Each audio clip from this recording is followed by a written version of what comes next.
Con 53 minutos, vamos a seguir hablando de economía precisamente. Nos acompaña la periodista del equipo de economía de CNN Chile, Francisca Bamondes, para profundizar en estos temas. ¿Cómo está, Fran? Hola, ¿qué tal, Seba? ¿Cómo estás? Muy bien.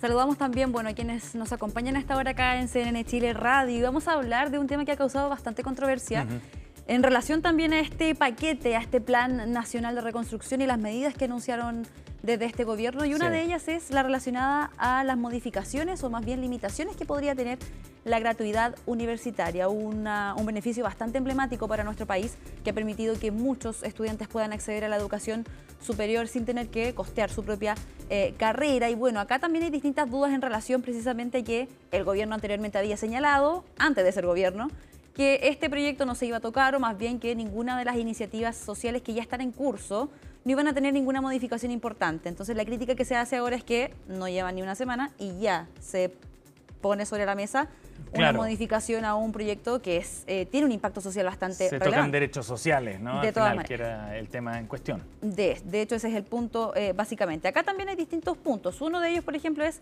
limitar el acceso a la gratuidad para personas mayores de 30 años. Ahí se está pensando en quizás un mecanismo. Sabemos que esto todavía es solamente lo que hemos escuchado porque no hay ningún proyecto presentado propiamente tal, pero lo que se ha señalado, y que tú también lo conversabas de hecho en la entrevista anterior, es que esta idea viene de la comisión que se había pedido precisamente del gobierno anterior por parte de la DIPRES, esta comisión para ver de qué forma se podía ajustar también los gastos fiscales. Y de hecho, si uno hace la revisión del informe final de esa comisión, aparecen explícitamente esos puntos de la misma forma en que lo está planteando el gobierno ahora.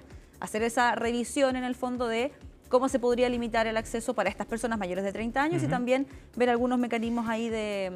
Claro, y lo que dice el gobierno además es que no afectaría a nadie que hoy día ya esté beneficiado por la gratuidad. Digamos, esto es a futuro. Claro, una vez que este proyecto se discuta y ya se promulgue, cuando empiece a entrar en vigencia, entonces, las personas que ahora lo tienen no tendrían ningún problema con ello. Acá también entonces, como tú ya lo decías, hay distintas distinciones también, Seba. Las personas que quieran optar a una carrera técnica que tengan más de 30 años podrían hacerlo y podrían acogerse a la gratuidad, pero solo en el caso de una carrera técnica. Ahí también el gobierno entregaba parte de sus argumentos, señalaba que si uno podía hacer la revisión también quizás de los distintos, de las distintas etapas de la vida de las personas que, por ejemplo, quizás primero trabajan y luego deciden estudiar. Ahí él hacía una especie de entrega de ese argumento, por una parte, pero acá también se señala que hay distintos puntos en relación a que se va a limitar básicamente el acceso a quienes quieran, a quienes necesiten también hacerlo, y básicamente lo que dice la ahora oposición es que se está limitando un derecho adquirido, un derecho que fue bastante también discutido en su momento y celebrado también cuando fue en el fondo promulgado.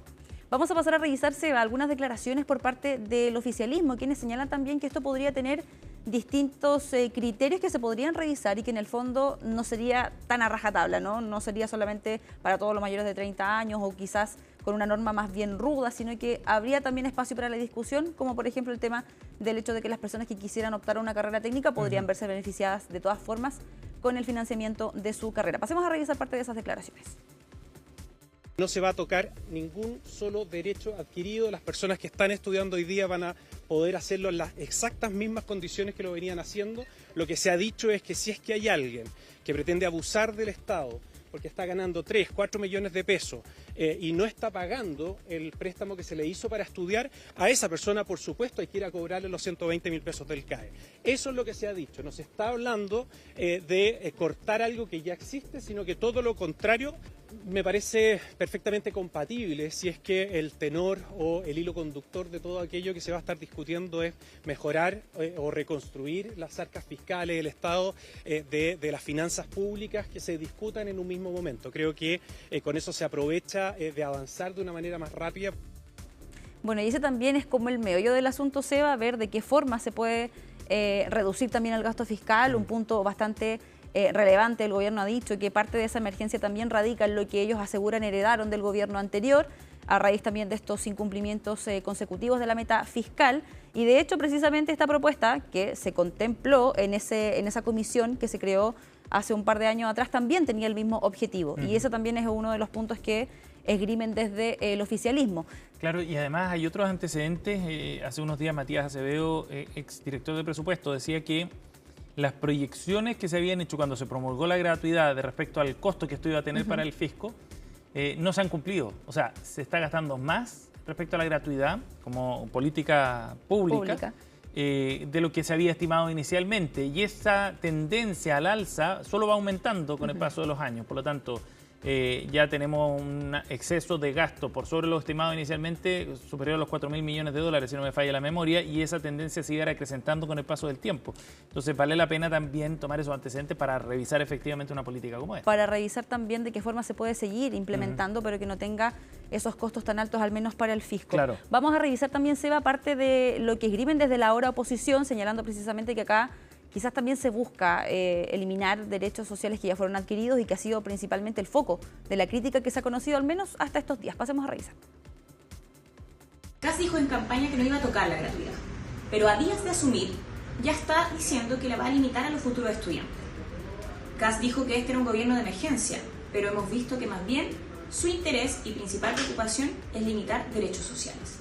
Lo que se necesita es proteger y afianzar el derecho a la educación, no restringirlo.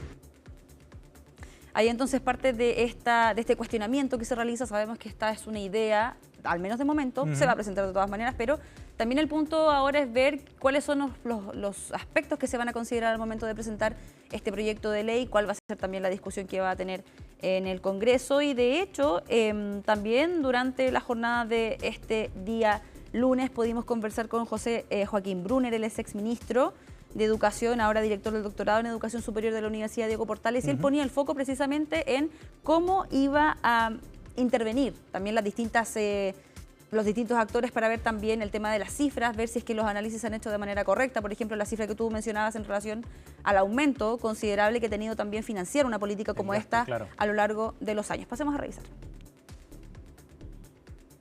Yo quisiera ver justificación de la medida, cálculos hechos por el gobierno respecto de cuánto esto significa en términos de ahorro, y por último, efectivamente, una mayor participación del Ministerio de Educación. Es de suyo poco habitual que sea el ministro de Hacienda el que comunique algo tan delicado como es la gratuidad, que es efectivamente el principal mecanismo de financiamiento de la educación superior. Lo más probable es que son estudiantes que tienen más de 25 años, que están cerca de los 30, que quieren estudiar carreras, como digo, de técnico superior, pero también puede ser que aspiren a ingresar a la universidad. Ahí entonces parte de los datos que tenemos hasta ahora también de esta propuesta que ha sido ya polémica. No se ha cumplido en una semana de que el gobierno ya asumió y ya estamos viendo entonces esta situación, no solamente con este proyecto, sino que también con otros, como ya lo hemos comentado. Un dato para cerrar, Seba, de acuerdo a distintos estudios, entre ellos datos de Acción Educar, por ejemplo, se constata que la diferencia entre el año 2010 y el año 2025 del universo de personas mayores de 30 años que acceden a la educación superior, tenemos que el 2010 eran cerca del 12,5% del total del universo de universitarios. Perfecto. Y ahora el año 2025 es cerca del 21%. Ha crecido bastante y lo que se proyecta es que en el fondo siga aumentando precisamente también por otros fenómenos como el tema del envejecimiento de la población, que ya tenemos menos nacimientos, entonces en el fondo el universo de personas que va a querer estudiar va a ser mayor. Claro. Interesante la discusión y los datos para poner sobre la mesa para una política compleja que de todas maneras tiene que discutirse en el Congreso. De todas maneras. No pasa por el decreto solamente del presidente. Y que ya se avisora que va a ser ahí bastante compleja la discusión. Francisca Bamondes con nosotros esta mañana. Gracias, Fran. Nos vemos. Chao, chao.